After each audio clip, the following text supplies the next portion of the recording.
бізге антиоксидант керек. Тотығуға қарсы мына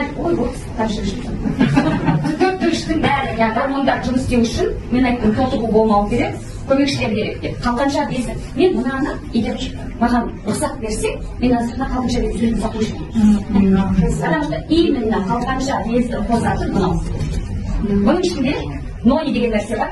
Үйге домашнее задание, бұл вообще не сұрайсыздар, бұл вообще нони деген не.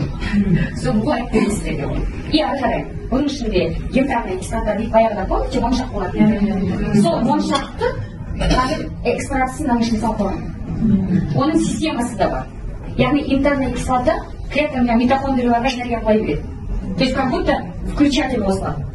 Еще бұның ішінде теңіздің тұзы бар. Ешбір биодобавканың ішінде теңіздің тұзы жоқ. Значит, бұның ішінде йод, калий және бәрі бар. Плюс пихтосибирская деген нәрсе бар. Ана моншаға барғанда бар. Урантуна бар еще. Иісі шығады.